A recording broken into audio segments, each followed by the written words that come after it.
Bradesco, o Prime conecta você ao melhor do futuro. Olá, boa noite. Boa noite. Desde que a enfermeira Mônica Calazans se tornou a primeira brasileira a tomar a vacina contra o coronavírus no país, pelo menos outras 750 pessoas já se imunizaram no período pouco maior do que 24 horas. Na abertura do Jornal da Record de hoje, você vai conhecer algumas delas. Essas imagens são aguardadas pelos brasileiros desde março do ano passado. Pessoas tomando a vacina contra o coronavírus em território nacional. Para mim, isso é um orgulho ímpar. Por enquanto, quase todos os imunizados são profissionais da área da saúde, em contato direto com infectados pela Covid-19. Essas duas enfermeiras exibem com alegria a marca da vacina. É uma emoção assim, inexplicável, é gratificante a gente saber que a gente deu o nosso melhor e também agora estamos aqui sendo os primeiros também a receber a vacina. A gente deixa a nossa família em casa, né, os nossos entes queridos, para cuidar do ente querido de alguém. Então a gente se arriscou bastante. Quantos profissionais da saúde que se foram, né? Mas agora estamos aqui sendo vacinados e protegidos. Imunizar quem está na linha de frente marca o início da campanha. Nesse espaço aqui do Hospital das Clínicas foi montada uma grande sala de vacinação. A ideia é imunizar 30 mil profissionais da saúde até a próxima sexta-feira. Eu estou muito feliz quando eu cheguei aqui, que eu vi aquele batalhão de pessoas ajudando, batalhão de pessoas querendo ver dar certo.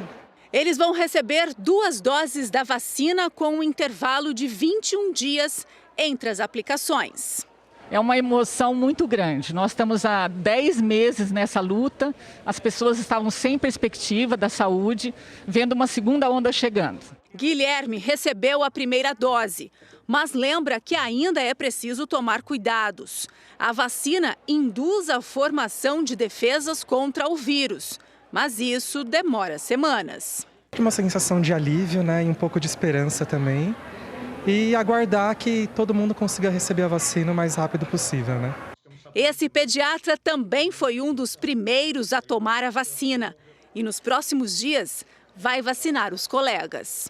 Foi uma sensação, né, maravilhosa de você poder estar recebendo algo que vai ajudar a combater esse inimigo invisível. Veja agora outros destaques do dia. Vacinação começa em várias cidades do Brasil. Desafio agora é conseguir novas doses e matéria-prima para fabricá-las.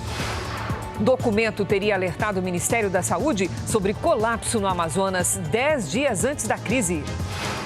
No encerramento da série especial sobre a novela Gênesis, pesquisadores estudam a história do dilúvio e da Arca de Noé.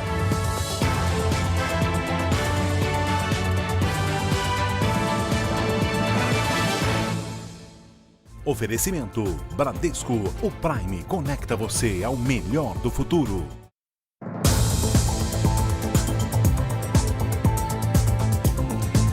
Quatorze governadores viajaram até São Paulo para acompanhar o embarque das doses de Coronavac até seus estados. No encontro com o ministro da Saúde, eles pressionaram para que a vacinação começasse imediatamente.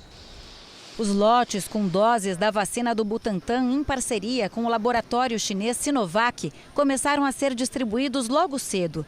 14 governadores estiveram na pista da base aérea de São Paulo acompanhando os trabalhos de embarque das caixas com a Coronavac para os estados. Tudo sai do centro de distribuição do Ministério da Saúde, que fica no Aeroporto Internacional de Guarulhos, em São Paulo. Os lotes são registrados e rastreados até chegarem ao destino final. Depois da pressão dos governadores, o ministro da Saúde, Eduardo Pazuello, concordou em antecipar para hoje a data do início da campanha nacional de vacinação, que antes estava prevista para quarta-feira. A gente pode colocar a ideia de hoje, ao final do expediente, já os estados começarem no município principal lá do estado a vacinar. Ao todo, milhões de vacinas vão ser entregues por aviões da Força Aérea Brasileira, voos comerciais e até caminhões refrigerados. Em áreas mais distantes, as doses vão chegar por barco e helicóptero. A ideia era que todos os estados recebessem ainda hoje as vacinas, mas houve atrasos. 4,6 milhões de doses devem ser entregues até amanhã. A região norte receberá 708 mil vacinas. O Nordeste, 1.436.000. A região Centro-Oeste, 574 mil. O Sul vai receber 751 mil doses. A região Sudeste fica com mais vacinas por concentrar mais população. Serão 2.524.000 doses. Destas, 1.400.000 só para São Paulo. Hoje, os lotes seguiram por estrada para o interior do estado. No início da tarde, um caminhão com 4.000 doses chegou a Campinas com a missão de imunizar os profissionais de saúde do Hospital Universitário da Unicamp. Uma técnica em enfermagem foi a primeira a receber a vacina fora da capital. O governador João Dória disse que o Butantan já pediu a aprovação da Anvisa para envasar mais 4.800.000 doses. Os insumos para essa quantidade já estão no Brasil. Até o momento, São Paulo, Santa Catarina, Rio de Janeiro, Goiás, Ceará e Piauí iniciaram a vacinação. Vamos então dar um giro pelo Brasil ao vivo para saber como está a entrega das vacinas. As primeiras doses da Coronavac chegaram agora há pouco a Manaus. Vamos lá ao vivo com as informações da repórter Ingrid Gribel. Boa noite, Ingrid. Boa noite, Cris. Momento de muita emoção. Acabam de chegar aqui a Manaus as 306 mil doses de vacina contra a Covid-19. Você vai ver agora imagens ao vivo aqui do avião da Força Aérea Brasileira. A vacinação deve começar aqui no estado nesta terça-feira. Durante uma reunião hoje à tarde, foram definidos os protocolos da imunização. Entre os grupos prioritários estão os indígenas, idosos e profissionais de saúde. Em estoque há 440 mil seringas e agulhas. Olha, emocionante acompanhar essa chegada numa semana com tanta dor aqui do povo amazonense. Cris e Fara. De arrepiar mesmo, Ingrid. Obrigada. E vamos até ao aeroporto do Galeão, onde está previsto o desembarque de mais um lote de vacinas para o Rio de Janeiro. Pedro Paulo Filho acompanha a movimentação lá no Rio. E aí, Pedro, como é que está esse segundo lote, esse carregamento de hoje? Por enquanto ainda não chegou, Cris. Boa noite para você, boa noite a todos. Olha, o voo fretado que traz o lote de vacinas deveria ter chegado aqui por volta de 7h30 da noite, mas houve um pequeno atraso. Além dessa viagem, outras 3 estão programadas para finalizar a entrega dos lotes disponibilizados aqui para o estado do Rio. Uma dessas viagens é logo mais, vai acontecer à 00h55. Outros 2 voos estão programados para até as 10h30 de amanhã. Aqui na capital, a expectativa é que 110.470 pessoas sejam imunizadas a partir desta terça-feira.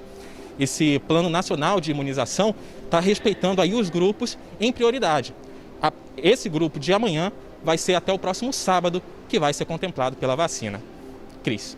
Obrigada, Pedro Paulo. Olha, eu conversei há pouco no Ministério da Saúde. Eles garantem que a operação, que duraria 5 dias, vai ser concluída hoje e que os aviões que ainda não chegaram nas localidades estão em voo e vão chegar ainda hoje. Em Goiás, uma idosa moradora de um abrigo foi a primeira a ser vacinada com a Coronavac. Paulo Henrique Santos tem as informações. Boa noite, Paulo Henrique. Pois é, boa noite a todos. Hoje chegaram aqui em Goiás por volta de 1h da tarde cerca de 83 mil doses da vacina. Essa quantidade que é suficiente para imunizar cerca de 90 mil pessoas. A primeira pessoa imunizada aqui em Goiás foi a dona Maria Conceição da Silva, ela que tem 73 anos, é cega de um olho e hipertensa. A dose foi aplicada pelo próprio governador Ronaldo Caiado, que é médico. O início da vacinação aconteceu em Anápolis, cidade que fica a 50 quilômetros de Goiânia. E depois de vacinada, a idosa disse que as pessoas têm que ter medo da doença e não da vacina. Cris, Fara. Continuando o nosso giro de Goiânia, vamos a Belo Horizonte, porque vai começar o início da vacinação, vai começar a vacinação lá em Minas Gerais. A repórter Ellen Oliveira está no Aeroporto Internacional de Confins. Boa noite, Ellen. O voo atrasou? Como é que é a perspectiva aí? Olá, Cris. Boa noite para você, boa noite a todos. Atrasou, mas chegou. Olha, as primeiras 5 doses da vacina vão ser aplicadas aqui mesmo no aeroporto. Toda a estrutura já foi montada e o avião com essas vacinas já pousou aqui no aeroporto, viu? Nesse lote estão cerca de 578 mil doses da vacina Coronavac. Segundo o governador Romeu Zema, a quantidade é suficiente para imunizar o público-alvo, composto por trabalhadores da saúde, pessoas com mais de 75 anos, internos de asilos com mais de 60 anos, além da população indígena do estado. O governador garantiu que todas as cidades vão receber as vacinas até amanhã. Também foram adquiridos 50 milhões de agulhas com seringas e câmeras frias, 600 câmeras frias para a imunização. Cris, Fara. Obrigada, Ellen. E vamos fechar esse giro pelo Brasil, este giro com Brasília, com Matheus Scavazini. Ele tem informações sobre os eventuais atrasos na chegada das vacinas. E aí, Matheus, o que está acontecendo? Boa noite, Cris, Fara. Das 20 unidades da federação, apenas 9 estados e o Distrito Federal receberam as doses da Coronavac até agora. O Ministério da Saúde culpou mudanças de logística para justificar o atraso na entrega das vacinas. O ministro Eduardo Pazuello justificou esse atraso a pedido de prefeitos e governadores. Segundo Pazuello, a pasta teve que acelerar todo o processo a pedido dos prefeitos e governadores, já que a previsão inicial era começar a distribuição hoje para a vacinação começar na próxima quarta-feira. Apesar disso, o ministro da Saúde, Eduardo Pazuello, publicou no final da tarde em uma rede social que a vacinação começou em todo o Brasil. Cris, Fara. Obrigada, Matheus. Como nós mostramos no início do Jornal da Record, centenas de brasileiros já foram vacinados, mas ainda precisamos ter tranquilidade. Mesmo com a distribuição já em andamento, a aplicação em toda a população deve demorar. E ainda não é hora de correr para o posto de saúde. A vacina, aos poucos, chega a todas as regiões do Brasil. São 6 milhões de doses nesse primeiro lote, segundo o Plano Nacional de Imunização. Mas essa quantidade é pequena.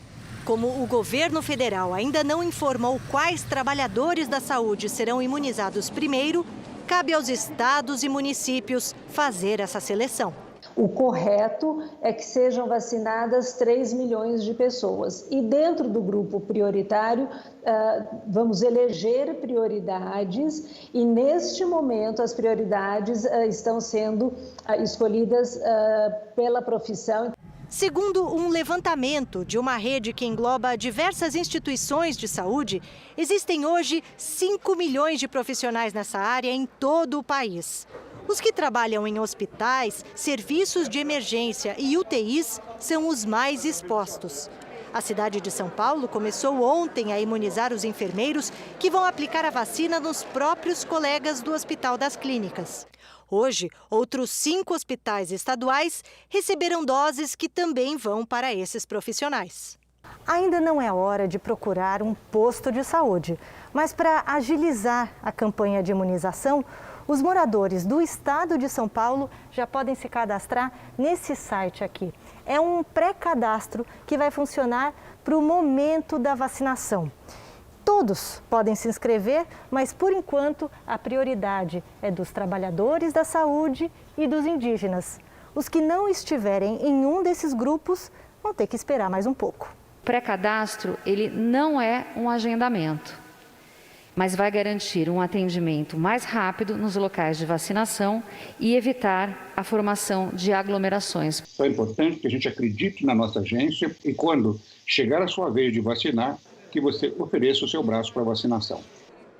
Vamos acompanhar então os números de hoje da pandemia. Segundo o Ministério da Saúde, o país tem 8.511.000 casos de Covid-19. Hoje, o Brasil ultrapassou a marca de 210 mil mortos. Foram 452 registros de mortes nas últimas 24 horas. Também entre ontem e hoje, 40 mil pessoas se recuperaram. No total, já são 7.452.000 pacientes curados e 849 mil seguem em acompanhamento. Vamos agora com a opinião do jornalista Augusto Nunes. Boa noite, Augusto. Boa noite, Cris. Boa noite, Fara. Boa noite a você que nos acompanha. A vacinação emergencial já começou. Logo teremos a vacinação em massa. Está em curso, portanto, a ofensiva que vai derrotar a pandemia de coronavírus. Em 1º de fevereiro, a Câmara e o Senado elegerão seus novos presidentes, responsáveis pela montagem da pauta de assuntos colocados em votação. Depois disso, não faltará mais nada para que o Legislativo e o Executivo apressem a aprovação das reformas indispensáveis para que a economia recupere a saúde. As reformas administrativa e tributária já estão, pelo menos, esboçadas. É preciso pensar do país e começar o quanto antes os trabalhos de parto. Também a reforma política descansa em algum computador da Praça dos Três Poderes. Se os políticos brasileiros tiverem juízo, as 3 reformas ficarão prontas em 2021. Não é pedir muito. Basta que se deixe para o ano que vem a dedicação em tempo integral à campanha para as eleições gerais de 2022. Ou os homens públicos do Brasil fazem isso, ou correm o risco de disputar em 2022 o comando de um país cuja economia estará gravemente enferma. Veja daqui a pouco as dificuldades para conseguir insumos e agilizar a produção das vacinas. E na série especial sobre a novela Gênesis, o dilúvio, um dos momentos mais marcantes da Bíblia, até hoje cientistas buscam evidências do que aconteceu.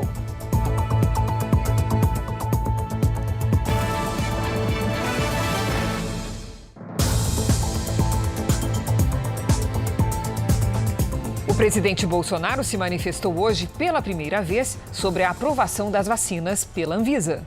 A apoiadores, o presidente disse que a vacina não tem dono, é de todos os brasileiros.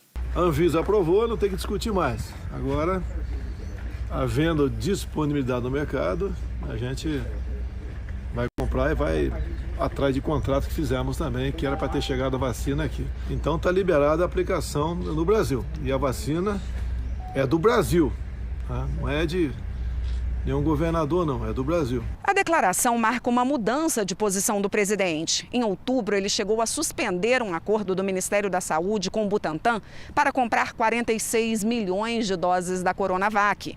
Hoje, fora da agenda oficial, Bolsonaro se reuniu com o embaixador da Índia no Brasil. Na sexta-feira, a Índia atrasou o envio de 2 milhões de doses da vacina de Oxford, sob responsabilidade da Fiocruz e comprada pelo governo federal. Uma nova data para o Brasil receber essas doses ainda está sendo negociada pelo Ministério da Saúde. O vice-presidente Hamilton Mourão acredita que o país começará a vacinar um número maior de pessoas daqui a 3 meses. Questionado sobre o que sentiu ao ver a primeira pessoa sendo vacinada ontem em São Paulo, Mourão foi econômico nas palavras. Eu não sinto nada nisso aí, né? A rodada de janeiro da pesquisa XP e PESP mostra que o número de pessoas que consideram o governo de Jair Bolsonaro ruim ou péssimo subiu 5 pontos, de 35% para 40%.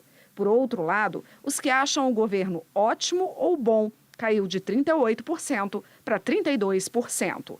O número dos que acham o governo regular foi de 25% para 26%. Foram realizadas 1.000 entrevistas com abrangência nacional entre 11 e 14 de janeiro. A margem de erro é de 3,2 pontos percentuais. A falta de um plano nacional de vacinação concreto fez com que o ministro do Supremo, Ricardo Lewandowski, determinasse que o ministro da Saúde, Eduardo Pazuello, apresente um plano com datas e doses atualizadas. O Instituto Butantan aguarda respostas sobre insumos comprados da China. Na parceria com a Sinovac, o Butantan comprou insumos para a fabricação de 46 milhões de doses da vacina. Esses insumos já deveriam estar a caminho, mas houve um atraso por parte da China.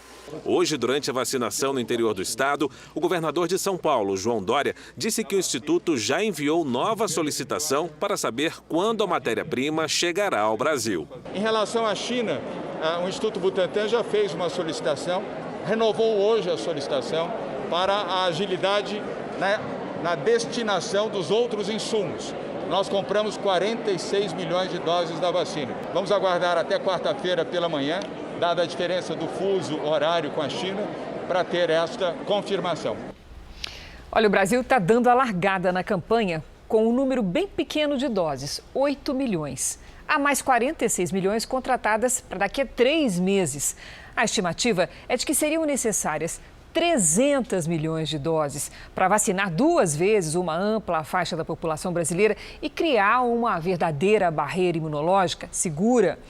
A chegada da vacina, é claro, traz um grande alívio e esperança para todos nós, mas é um processo que vai levar meses. Portanto, é muito importante reforçar a recomendação médica. É preciso manter as medidas de prevenção contra o coronavírus. Veja a seguir, a falta de lugar nos hospitais de Manaus obriga doentes com Covid-19 a receber atendimento em casa. E na série especial sobre a novela Gênesis, efeitos especiais de última geração mostram como foi a destruição da vida na Terra.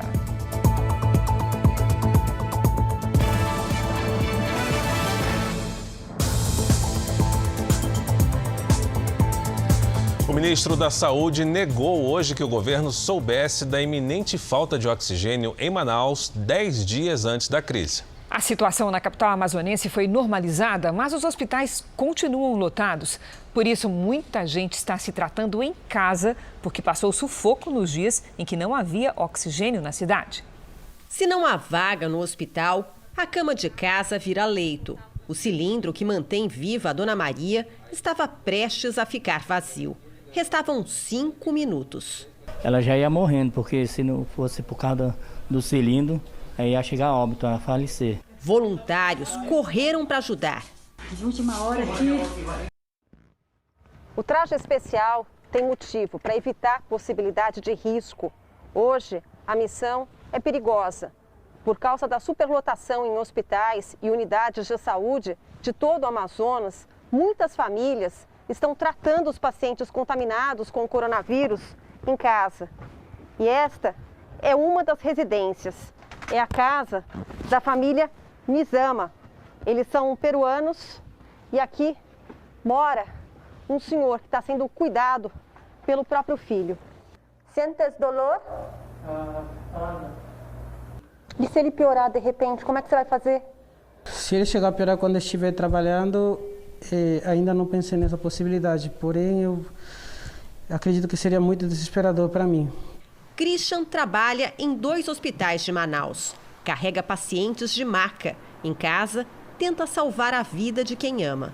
Já perdi tios, perdi meu avô, perdi amigos. O governador do Amazonas, Wilson Lima, afirmou hoje que a situação do oxigênio em Manaus está normalizada e que o foco passou a ser o interior do estado. Em média, 4 voos diários da Força Aérea Brasileira aterrissam com doações. E ainda hoje, chegam também 100 mil metros cúbicos de oxigênio vindos da Venezuela. Wilson Lima esteve nesta segunda-feira em Brasília para um encontro com o ministro da Saúde. Eduardo Pazuello negou que o governo federal soubesse da iminente falta de oxigênio em Manaus 10 dias antes da crise. Não havia a menor indicação de falta de oxigênio. A elevação, ela foi muito rápida. E nós tomamos conhecimento de que a White Martins chegou no seu próprio limite quando ela nos informou. Fizemos imediatamente quando nós soubemos. Nós só soubemos no dia 8 de janeiro.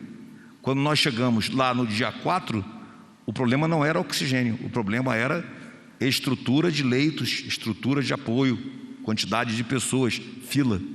O governador disse que o estado se preparou para a segunda onda com ampliação da rede hospitalar e criação de 700 leitos. Mas o crescimento do número de casos foi muito rápido, o que gerou a crise do oxigênio.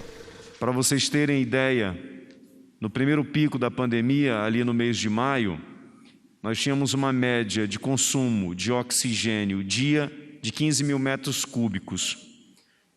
Esse consumo dobrou para 30 mil em 30 dias. Nesse segundo momento, a média em menos de 15 dias passou de 15 mil metros cúbicos para 75 mil metros cúbicos. O ministro do Supremo Tribunal Federal, Gilmar Mendes, suspendeu o inquérito de um desembargador investigado e que ficou célebre por humilhar um guarda municipal. O caso aconteceu no litoral paulista, quando o desembargador foi flagrado andando na praia sem máscara. A decisão suspende o inquérito até que o recurso da defesa do desembargador Eduardo Siqueira seja julgado no STF, o que não tem data para acontecer. O ministro Gilmar Mendes entendeu que o Superior Tribunal de Justiça, onde o caso está em curso, violou o direito de defesa do magistrado por não ter notificado os advogados sobre a determinação para a instauração de inquérito. Siqueira é investigado por suposto abuso de autoridade. Em julho do ano passado, ele chamou um guarda municipal de analfabeto ao ser abordado na Praia de Santos. Siqueira ligou para o secretário de segurança da cidade, se recusou a usar máscara de proteção e ainda rasgou a multa aplicada. Por causa desse flagrante feito pelos próprios guardas, o Conselho Nacional de Justiça abriu processo disciplinar e afastou Siqueira do cargo em agosto. Essa outra ação, que é administrativa, ainda não foi julgada. Além dessas duas ações, o desembargador ainda enfrenta um processo de indenização do guarda municipal. Ele pede na justiça R$ 114 mil por danos morais. O valor, segundo o processo, equivale a 2 salários de Eduardo Siqueira como desembargador. A defesa de Siqueira pede que a ação seja considerada improcedente. Um assalto a uma joalheria de um shopping de São Paulo terminou com um criminoso morto. Outros integrantes da quadrilha foram presos. A polícia conseguiu recuperar todas as peças roubadas da joalheria. Brincos, pingentes e 53 relógios de ouro. 6 armas foram apreendidas. Uma delas tinha sido roubada da Polícia Militar. Temos uma pistola calibre .40 que tudo indica, pela numeração verificada, é produto de roubo em fevereiro de 2019. O assalto aconteceu neste shopping da zona oeste da cidade. Câmeras da joalheria registraram quando os assaltantes rendem e ameaçam 3 funcionários. Uma delas é obrigada a colocar todas as joias da mesa e da vitrine em uma sacola. A ação durou menos de 5 minutos, mas quando os assaltantes saíram, um segurança conseguiu anotar a placa dos carros usados na fuga e avisar a polícia. A quadrilha foi localizada e cercada ainda nas imediações do shopping. Houve troca de tiros. 2 homens ficaram feridos e um deles não resistiu. Outros 4 criminosos foram presos. A polícia acredita que o grupo faça parte de uma quadrilha especializada neste tipo de crime. Pela forma que eles atuaram, tudo leva a crer que esses indivíduos, muito possivelmente, já tinham cometido crimes semelhantes.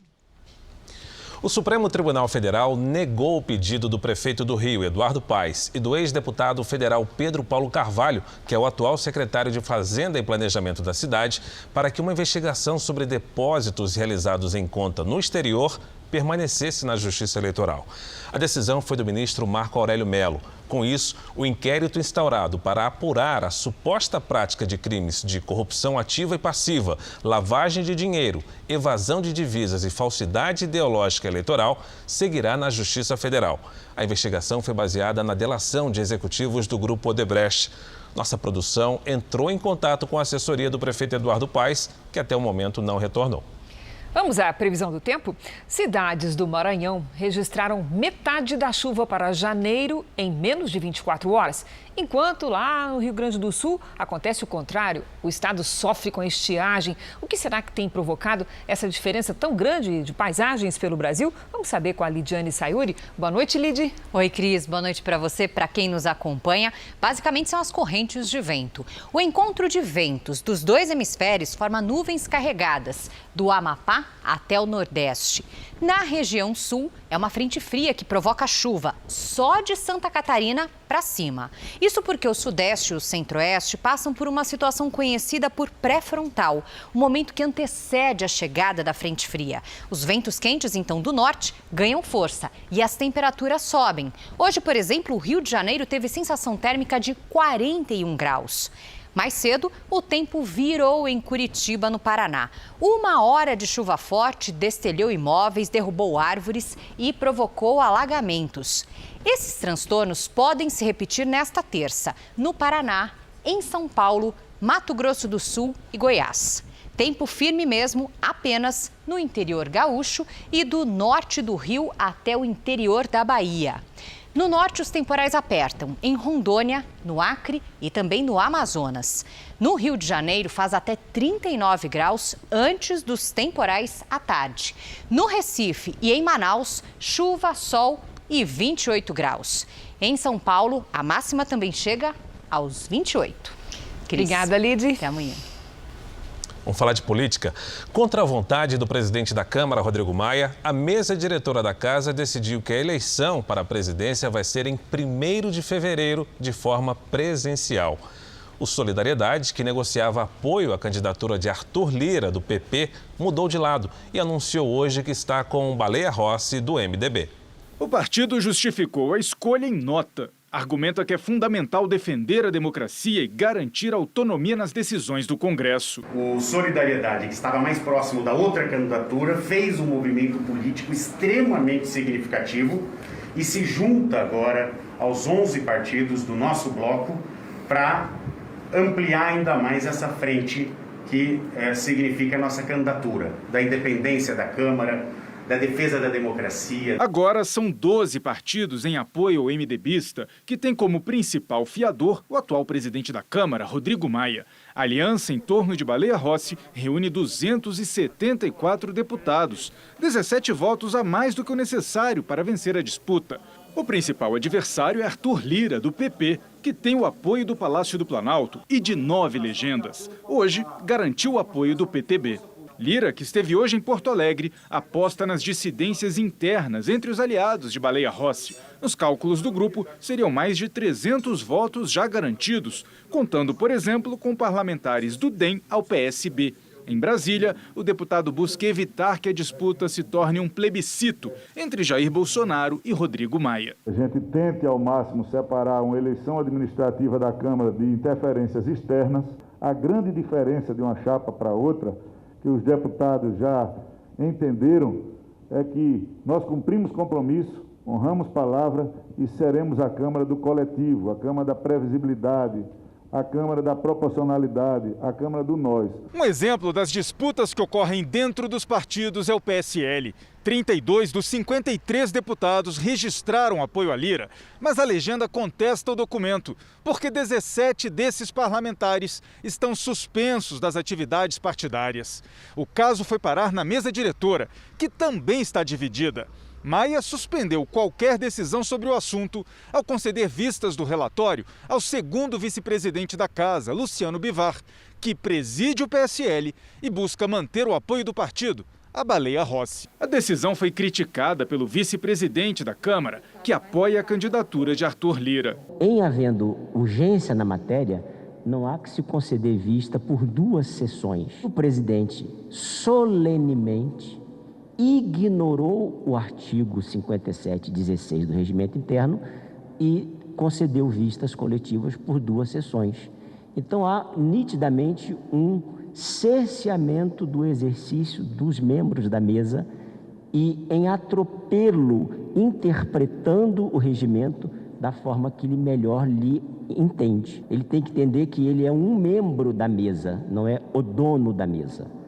E, por isso, a nosso protesto, a nossa colocação, obviamente nós vamos nos reunir agora com o corpo jurídico para ver quais medidas internas e talvez até mesmo, quem sabe, judiciais possamos tomar. A maioria dos integrantes da mesa diretora decidiu marcar a eleição para o dia 1º de fevereiro de forma presencial. Uma derrota para Rodrigo Maia, que pretendia deixar a escolha para o dia 2 e com a possibilidade de votação remota. Nos Estados Unidos, possíveis ameaças de ataques internos fizeram com que o FBI, a Polícia Federal Americana, passasse a examinar as tropas da Guarda Nacional enviadas a Washington para a posse do novo presidente Joe Biden. A revista é mais uma medida de segurança, apesar das Forças Armadas já realizarem uma triagem para garantir que os militares não tenham conexões com grupos extremistas. A invasão violenta ao Capitólio no dia 6 de janeiro está sendo investigada como terrorismo interno. Depois do ataque, que deixou 5 mortos, a segurança foi reforçada nos arredores do Congresso e também dentro do prédio. Hoje, o ensaio para a posse de Joe Biden foi realizado sob os olhares atentos da Guarda Nacional e do Serviço Secreto, que organiza o cronograma junto à equipe do presidente eleito. E qualquer sinal de ameaça já é motivo para a correria. O ensaio chegou a ser interrompido por 1 hora por causa de um incêndio próximo ao Capitólio. Diversas cidades onde há previsão de protestos armados seguem sob constante vigilância. Ruas estão bloqueadas nos arredores de prédios legislativos. Há 2 dias da posse, Joe Biden fez uma pausa nos preparativos e foi a uma organização que distribui alimentos a pessoas carentes na Pensilvânia, estado onde nasceu. O Imposto sobre Circulação de Mercadorias e Serviços, o ICMS, é o que aparece em praticamente tudo que a gente consome. E esse é o tema de hoje da nossa comentarista Patrícia Lages. Boa noite, Patrícia. Esse imposto castiga o bolso. Mais um, né, Cris? Boa noite para você, boa noite para você de casa. O ICMS está presente em quase tudo que circula pelo país. Praticamente em todos os produtos que se compram, desde alimentos até roupas, eletrodomésticos a veículos e, além disso, todo tipo de prestação de serviço, como comunicação, transportes e até aí na sua conta de luz. A alíquota varia de acordo com cada estado, mas quem paga sempre é o consumidor. Por exemplo, se um produto custa R$ 120 e o ICMS é de R$ 15, o vendedor vai recolher R$ 18. Agora, se em vez de 15% fosse 7%, o mesmo produto custaria R$ 108. E se fosse isento de ICMS, custaria R$ 100. E aí, cada vez que a mercadoria circula, o imposto incide de novo, o preço sobe. Exatamente isso, Cris. É o que a gente vai ver nesse outro exemplo aqui. Olha só, um produtor de café lá do interior, ele vai vender os grãos para uma empresa de torrefação. Essa circulação de mercadoria já vai gerar aqui o ICMS. Por sua vez, lá, depois de recolher esse ICMS, o café torrado vai para os supermercados de todo o Brasil e dessa vez é aqui a empresa de torra quem recolhe novamente o ICMS. Mas não para por aí, porque quando o consumidor vai até o supermercado e compra o café, olha só, é só conferir lá na nota fiscal que o ICMS vai estar lá. Esse é um imposto em cascata, ou seja, ele tributa várias vezes o mesmo produto a cada movimentação. E as alíquotas costumam ser altas. Por isso é importante revisar o nosso sistema tributário, né, Cris? Isso mesmo, Patrícia. Obrigada. Boa noite. E a televisão, ainda mais agora em tempos de pandemia, tem sido uma fonte importante de informação. Segundo uma pesquisa que acaba de ser divulgada, para 79% dos entrevistados, é o meio mais confiável para se informar sobre o coronavírus. TV no quarto, na cozinha e, claro, na sala da casa. Com a pandemia, a televisão virou uma companhia para o casal, principalmente na hora dos telejornais. E a TV é o que dá mais informação para a gente, né? Sobre o Covid, como estão os números. E a gente presta atenção na parte política, tudo que está acontecendo. A maratona televisiva começa no café da manhã e segue até os jornais da noite. tudo que está acontecendo a gente discute, conversa, troca ideias e estamos bem informados mesmo. Uma pesquisa do Instituto Cantar Ibope perguntou qual o meio de comunicação mais confiável para se informar sobre a Covid-19.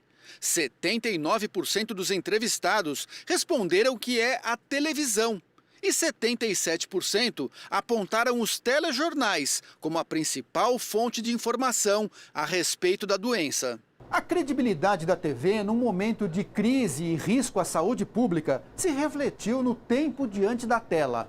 Em 2020, cada brasileiro passou em média 34 minutos a mais em frente à televisão. A audiência geral das emissoras cresceu 4% em relação a 2019. Isso é um dado interessante. Os próprios canais aumentaram o volume de conteúdo jornalístico.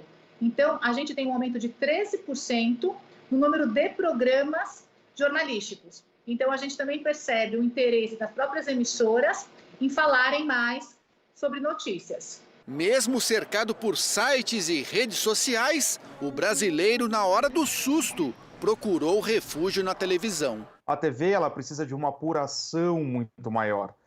A TV ela tem uma consistência muito maior, além de ser totalmente didático. O que aconteceu agora, por exemplo, com a vacina, muitas vezes por texto, gera uma interpretação de N coisas. Quando a gente vai para uma esfera de TV, a gente consegue transmitir por meio de vídeos, por meio até falando mesmo, né? É diferente de uma leitura. Notícias verdadeiras, bem explicadas e comprovadas por imagens, sempre com espaço para visões diferentes de um mesmo acontecimento.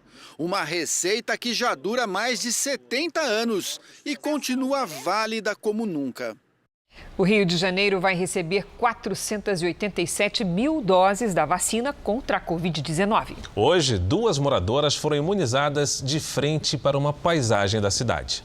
A primeira dose da vacina no Rio foi aplicada diante do Cristo Redentor. A técnica de enfermagem Dulcinéia Lopes, de 59 anos, foi a primeira a ser imunizada. Em seguida, Dona Terezinha da Conceição, de 80 anos, uma idosa que mora em um asilo. As duas estavam bem emocionadas. Um esquema especial de escolta foi formado no aeroporto Santos Dumont à espera dos aviões com a vacina dentro do Plano Nacional de Imunização. Pela manhã, o governador em exercício do Rio, Cláudio Castro, esteve em São Paulo com o ministro da Saúde, Eduardo Pazuello. Ele foi ver de perto as caixas distribuídas aos 92 municípios do estado. O Ministério da Saúde disponibilizou 487 mil doses da vacina aqui para o Rio de Janeiro. A meta nesse primeiro momento é imunizar 232 mil pessoas em todo o estado. A imunização começa oficialmente no Rio a partir de amanhã. O plano na capital foi divulgado hoje. Serão 236 salas de vacina com 10,5 mil profissionais envolvidos nessa campanha. Essas salas de vacina estarão distribuídas em centros municipais de saúde, clínicas de família e também, excepcionalmente, as policlínicas estarão envolvidas nessa campanha de vacinação. Terão prioridade profissionais de saúde que trabalham na linha de frente com pacientes da Covid-19, idosos a partir de 60 anos que vivem em abrigos e indígenas. Helicópteros do Corpo de Bombeiros e da Polícia Militar vão ajudar a distribuir as doses em cidades mais distantes da capital. Vamos agora ao Rio Grande do Sul conversar com a repórter Luiz Baini e saber se as doses já chegaram aí para os gaúchos. Luiz Baini, boa noite. Oi, Fara, boa noite para você. Olha, ainda não, viu? A previsão é de que o primeiro lote, com as 340 mil doses, chegue aqui no Aeroporto Internacional de Porto Alegre por volta das 10 horas da noite. Um ato simbólico está marcado para ainda hoje no Hospital de Clínicas aqui da capital gaúcha para marcar o início da vacinação no Rio Grande do Sul. O governador Eduardo Leite garantiu que o estado já está com tudo pronto para começar a aplicar as doses. Daqui, os imunizantes serão distribuídos para as 18 coordenadorias regionais de saúde. A expectativa é de que a capital gaúcha já comece a vacinação amanhã. Cris e Fara. Obrigado, Luiz. Estreia amanhã a nova superprodução da Record TV. A novela Gênesis vai contar a origem da vida, como está relatado no primeiro livro da Bíblia. Na última reportagem da nossa série especial, você vai ver o que dizem pesquisadores sobre um dos episódios mais marcantes da narrativa sagrada, o dilúvio.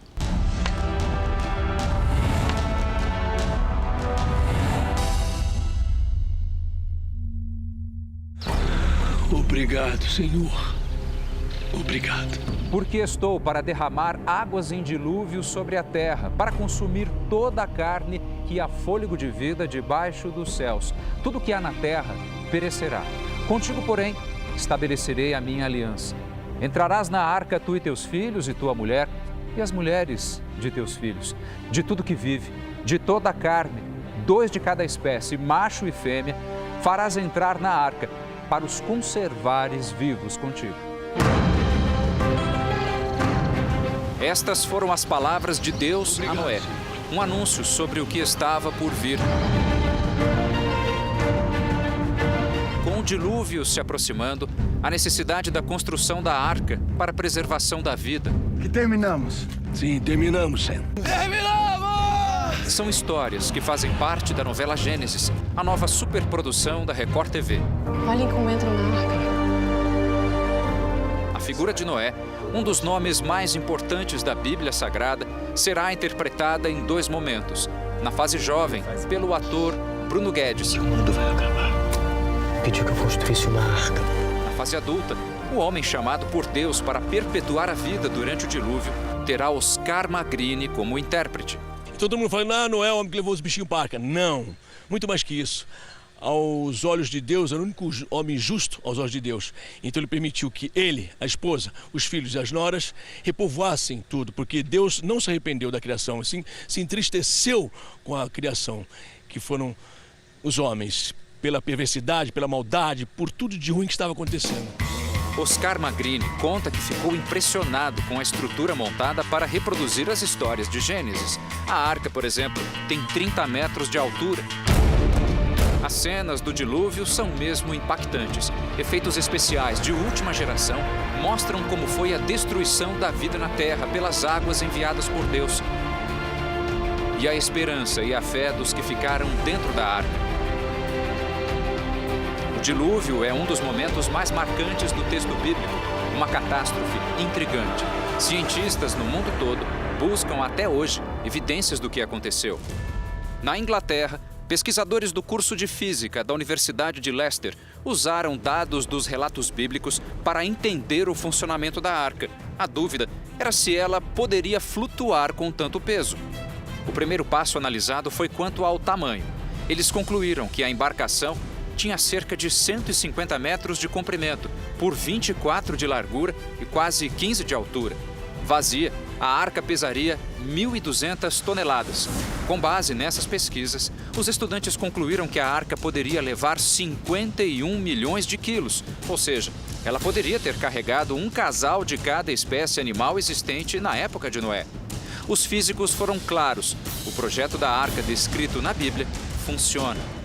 David Allen Deal, americano estudioso de arqueologia e história antiga, acredita ter encontrado os restos da arca. Deal é autor de Arca de Noé, a Evidência, em que conta os detalhes da pesquisa que confirma o que está no livro de Gênesis. Noé parou a embarcação no Monte Ararat, onde hoje está localizada a Turquia. São muitas as descobertas científicas que comprovam os relatos bíblicos, marcas deixadas nos oceanos, a divisão dos continentes, formações rochosas. A ciência faz sua parte, questionando. Para buscar essas respostas, nós viemos até a cidade de Engenheiro Coelho, no interior de São Paulo. Aqui nós vamos conhecer o maior museu de arqueologia bíblica do Brasil, o MAB. São cerca de 3.000 peças de história antiga da humanidade. Elas estão ali, ó, naquele prédio. Entrar no museu é como revisitar o início da vida na Terra. Uma oportunidade de ver como a narrativa bíblica é base para muito do que se tem conhecimento científico. Com certeza. Em primeiro lugar, devemos lembrar que a arqueologia trabalha com fragmentos de história. Então ninguém deve esperar encontrar uma pedra com cada versículo, com cada passagem da Bíblia ou de qualquer outro livro da Antiguidade. Eu não tenho uma pedra, um artefato que confirme cada linha, por exemplo, da vida dos 12 Césares, de Suetônio, ou dos livros de Plutarco. Nós temos fragmentos. E esses fragmentos nos dão um bom indício do que pode ter acontecido ou não. E a Bíblia está justamente na categoria daqueles eventos que de fato aconteceram, deixaram seu rastro na história. Não só a arqueologia, mas também a geologia dialoga com a narrativa bíblica. O professor Naor Neves de Souza Júnior é doutor em geologia. Faz mais de 40 anos que ele estuda descrições bíblicas de fenômenos responsáveis por catástrofes como o dilúvio. São evidências científicas de uma grande catástrofe que ocorreu há pouco tempo atrás e rapidamente mudou toda a face da Terra. Então, quando eu olho para isso, como geólogo, eu fico pensando, mas eu tenho mais detalhes a respeito dessa catástrofe? Existem mais detalhes. O professor explica ainda que o fóssil do peixe primitivo é um exemplo de como o dilúvio agiu na Terra. O fenômeno de proporções gigantescas ocorreu rápido, tal como descreve a Bíblia. Muito rápido. Ele aqui é uma evidência por si só de que realmente ele foi rapidamente soterrado. Alguns paleontólogos falam, não são alguns, são muitos que estudaram, percebem realmente que as características de um peixe, quando se deteriora, só em pouco tempo, em poucas horas, você percebe já a diferença.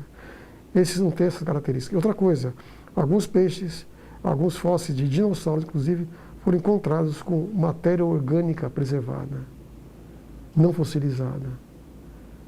Esses fósseis não podem ter milhões de anos. Então, esse material não seria preservado. Então, quando eu vejo as características desse fóssil, não tem como você dissociá-lo de um rápido sepultamento. Senão, ele não estaria hoje aqui.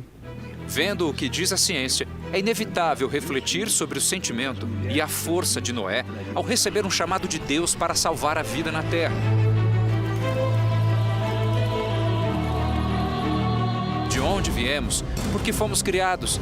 Por que falamos línguas diferentes? Por que o mal existe no mundo?